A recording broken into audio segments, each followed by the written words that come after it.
నెల్లూరు జిల్లా collectorate YSR Congress party నాయకులతో కలిసి వెంకటగిరి సమన్వయకర్త నేత్రమల్లి రామ్కుమార్ రెడ్డి, ఎమ్మెల్సీలు పర్వతరెడ్డి చంద్రశేఖర్ రెడ్డి, మేరిక మురళీధర్, కలెక్టర్ ఆనంద్ని కలిసి జిల్లాలో జరుగుతున్న అక్రమ మైనింగ్, ఇసుక తవ్వకాలపై చర్యలు తీసుకోవాలని కోరుతూ మెమోరాండం అందజేశారు. ఈ కార్యక్రమంలో వైఎస్సార్ కాంగ్రెస్ పార్టీ నాయకులు, కార్యకర్తలు పెద్ద సంఖ్యలో పాల్గొన్నారు.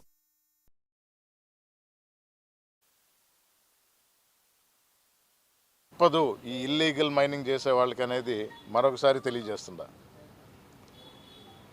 పెద్ద పెద్ద పేర్లు ఉన్నాయి. కూటమి ప్రభుత్వంలో ఉన్న పెద్దలు దీని వెనక ఉన్నారనేది కూడా తెలుసు. పేర్లు చెప్పలేక కాదు, తప్పకుండా బయటకు వస్తాయి. వచ్చినప్పుడు వాళ్ళందరూ కూడా ఇబ్బందులు పడతారు.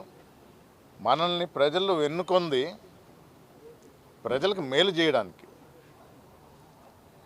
ఈ ప్రభుత్వం ఇచ్చిన హామీలు అందరికీ తెలుసు. రకరకాల హామీలు ఇచ్చారు. ఇప్పుడు అక్రమార్జన మీదే దృష్టి పెట్టుండారు. అప్పులు తీసుకువస్తూ ఉండరు. ప్రతిరోజు అప్పులు తెచ్చి గొప్పలు చెప్పుకుంటున్నారు. కానీ ఎక్కడిస్తున్నారు? ఎవరికి ఇస్తున్నారు? ఏమవుతుంది? వీటికి జవాబు లేదు.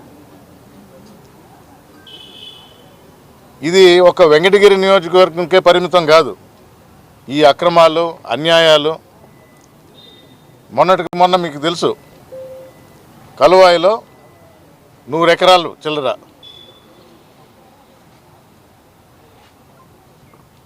ఎవరిదయా బండి అనంటే మీరంతా వినుంటారు. ఇది ఎమ్మెల్యే గారి బండి అన్నారు.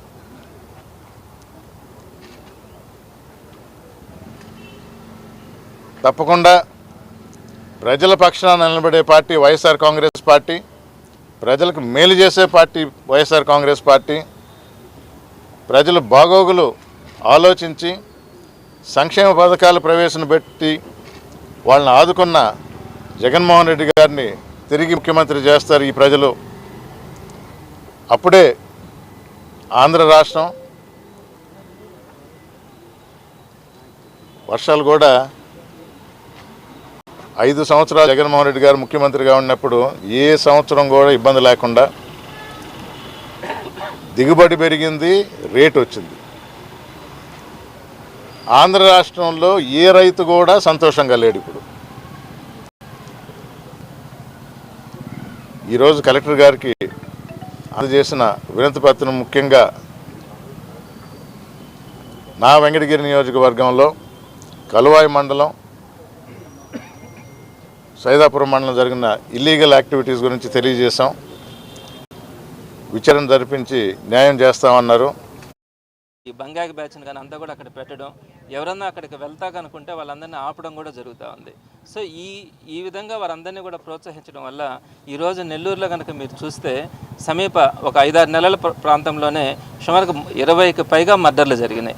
ఆ మర్డర్లు కూడా ఏదో పెద్ద కక్షలు లేకుండా పాత కక్షలు వాటిని పెట్టుకొని కూడా కాదు. 1000 రూపాయలు 2000 రూపాయలకు కూడా మర్డర్లు చేసేయడం, ఇడ్లీ తొందరగా గట్టి లేదంటే కూడా అక్కడ మర్డర్లు చేసేయడం.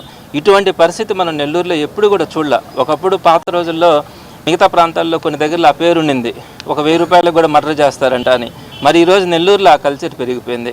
ఒక మర్డర్ చేయాలంటే నెల్లూరు నుంచి తీసుకెళ్లాలన్నా ఒక 1000 రూపాయలు ఇచ్చినా కూడా నెల్లూరులో వాళ్ళు మర్డర్ చేస్తారనే పరిస్థితుల్లో ఈరోజు మన నెల్లూరు తయారైందంటే ఈ మాఫియాలన్నింటికీ కూడా ఈ ప్రొటెక్షన్ కోసం ఈ రౌడీల్ని, గొండాలని పెంచి పోషించే పద్ధతి మనకి ఇక్కడ తయారైంది. కాబట్టి వాళ్ళకి ఆ ప్రొటెక్షన్ ఉంది కాబట్టి వీళ్ళు విచ్చలవిడిగా ఈరోజు నెల్లూరులో ఎట్లా పడితే అట్లా మర్డర్లు, గొంతులు కోసేస్తూ ఉన్నారు. పడుకోబెట్టి గుండెల మీద కత్తులు పెట్టి పొడుస్తూ ఉన్నారు. మన కళ్ళెదుటే మనం చూస్తూ ఉన్నాం. ఇటువంటి సొసైటీలో మనము నిర్భయంగా మన పిల్లల్ని కానీ, వృద్ధుల్ని కానీ, మహిళల్ని కానీ నడి రోడ్డు మీద పంపించగలమా? అర్ధరాత్రి తర్వాత తీసేయండి, సాయంత్రం పూట కానీ ఉదయం పూట కూడా మన బిడ్డల్ని కానీ, మహిళల్ని కానీ రోడ్డు మీద తిప్పే పరిస్థితి ఈరోజు నెల్లూరులో లేదు. అంటే అసలు లా అండ్ ఆర్డర్ని ఏ విధంగా తీసుకుపోతా ఉన్నారు ఇక్కడ ఉన్నటువంటి పొలిటీషియన్స్ కానీ, లీడర్స్ కానీ.